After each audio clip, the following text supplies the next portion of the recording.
अस्सलाम वालेकुम, मैं डॉक्टर JM कुरैशी। तो लास्ट वीडियो में हमने जो हेयर फॉल है इनसे एलोपेशिया का नाम दिया था, उसकी डिफरेंट जो काजेज़ हैं उसके बारे में डिस्कस किया था। तो उसमें जो इम्पोर्टेंट चीज़ थी वो हमारे पास स्मोकिंग है। तो आज हम स्मोकिंग के बारे में डिस्कस करेंगे कि स्मोकिंग किस तरह जो है हेयर फॉल का बायस बनती है। तो स्मोकिंग क्योंकि हम जानते हैं वो जो हमारे जो एशियन कंट्रीज़ है उसमें काफ़ी ज़्यादा इसका रुझान पाया जाता है स्मोकिंग का। तो जो स्मोकिंग है जहाँ पे जो लंग्स कैंसर्स की सबसे बड़ी वजह है, इस तरह बहुत सी काफ़ी डिजीज़ हैं, हार्ट डिजीज़ हैं। तो इसी तरह जो हेयर फॉल है उसमें भी स्मोकिंग का एक किरदार होता है। तो जहाँ पे स्मोकिंग जो है हमें पता है कि जो हमारी जो माइक्रोवेस्कुलर सिस्टम है, जो ब्लड का सिस्टम है, उसमें जो काफ़ी डिजीज़ हैं जिसमें जो narrowing of the blood vessels ये स्मोकिंग की वजह से होती है। उसमें इसके अलावा जो है ना जो खून की नालियाँ हैं उसमें जो प्लैक्स हैं लिपिड्स के, कोलेस्ट्रॉल्स के, उसमें भी इसका काफ़ी किरदार होता है, जिसकी वजह से जो ब्लड की सप्लाई है आगे जाके कंप्रोमाइज़ हो जाती है और न्यूट्रिएंट्स बॉडी के अंदर नहीं पहुंचते, जिसकी वजह से हार्ट डिजीज़ का, हार्ट अटैक का मसाइल और इसके अलावा लंग्स की जो कैंसर हैं क्योंकि इसमें कार्सिनोजेंस होते हैं उसकी वजह बनते हैं। तो क्योंकि हमारे जिस्म के जो बॉडी है, हमारी बॉडी उसके तमाम जो हिस्से हैं उस पर जो हेयर फॉलिकल्स होते हैं और इसके अलावा जो हमारे पास डर्मर पेपिलाई होते हैं जो हमारी जल्द है उसकी एक्सटर्नल लेयर्स के अंदर होते हैं, जिनको मुसलसल न्यूट्रिएंट्स और ब्लड सप्लाई की और ऑक्सीजन की ज़रूरत होती है। अगर ये न्यूट्रिएंट्स और ब्लड सप्लाई और ऑक्सीजन हमें ना मिले ड्यू टू स्मोकिंग की वजह से, क्योंकि स्मोकिंग में ये कंप्रोमाइज़ हो जाती है, स्मोकिंग में ब्लड वेसल्स नैरो हो जाती हैं, तो ये हम न्यूट्रिएंट्स जो है ना सही तरीके से वहाँ पर नहीं पहुँच पाते, जिसकी वजह से हेयर थीन होना शुरू हो जाते हैं, पतला होना शुरू हो जाते हैं और गिरने का शिकार हो जाते हैं। तो इसमें काफ़ी सारी थ्योरीज़ हैं जो रिसर्च हुई हैं।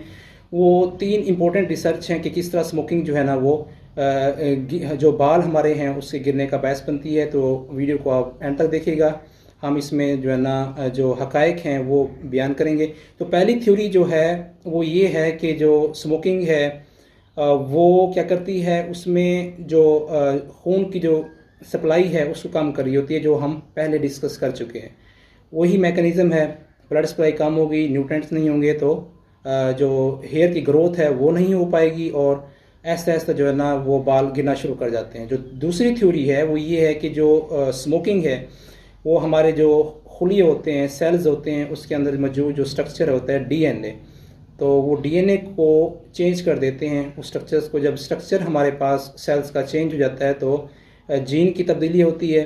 तो ये जीन की तब्दीली जो है ना फिर क्या करती है, जो हमारे जिस्म के अंदर जो डिफरेंट चेंजेस होती हैं और इन चेंजेस की वजह से फिर वो हमारी जो हेयर फॉल है उसका बायस बनती है। इसके अलावा जो दूसरे चीज़ें डिजीज़ होती हैं जैसे कैंसर, वो भी इसकी बड़ी वजह है। तो तीसरी चीज़ हमारे पास जो होती है वो होती है जो एक इंजाइमेटिक सिस्टम होता है बॉडी के अंदर, जिसे हम कहते हैं कि प्रोटीएज और एंटी प्रोटीएज इंजाइमेटिक सिस्टम। तो स्मोकिंग क्या करती है, इस सिस्टम को इम्बैलेंस कर देती है। ठीक है, इसमें जो तवाज़न है वो ख़त्म हो जाता है, क्योंकि प्रोटीएज ऐसा एंजाइम होता है जो कि प्रोटीन की जो तोड़ फोड़ है उसमें इसका किरदार होता है। जो हम डाइट ले रहे होते हैं प्रोटीन, वो बालों के लिए ज़रूरी होती है। अगर वो डाइट टूटती है इंजाइम के थ्रू तो वो हमारी बॉडी के अंदर लगती है, जिसकी वजह से हेयर ग्रो करते हैं।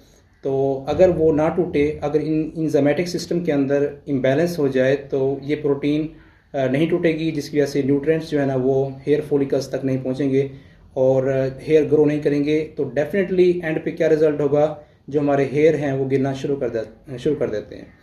तो इसके अलावा जो है ना एक और कहा जाता है कि जो हमारे पास स्मोकिंग होती है उसके धुएं के अंदर जो है वो जीनोटॉक्सिकेंट्स होते हैं जो कि DNA को चेंज कर देते हैं। इसके अलावा ये प्रो ऑक्सीडेंट्स भी के तौर पर काम करता है और डिफरेंट साइटोकाइन्स रिलीज़ करता है, जो कि फिर क्या करते हैं, ये साइटोकाइन जो है ना वो इन्फ्लामेशन काज करते हैं और जिसकी वजह से जो हेयर है ना वो ग्रो नहीं कर सकते। इसके अलावा जो अगर हम सिम्टम्स की बात करें जो स्मोकिंग करते हैं उसमें जो है ना हेयर कैसे होंगे, वो उसमें जो है ना स्मोक की स्मेल होगी, इसके अलावा डर्टी होंगे, इसके अलावा डैंड्रफ होगी उसके अंदर, और दूसरी चीज़ जो है ना वो ब्रिटल हेयर होंगे, काफ़ी थिन होंगे और उसमें जो है ना फिर जो इन्फ्लामेशन हो सकती है और फंगल इन्फेक्शन का ज़्यादा चांसेस होते हैं। सो इससे कैसे बचा जाए, कैसे आपने वो करना है, तो इसमें एक ही हल है कि आप जो है ना स्मोकिंग को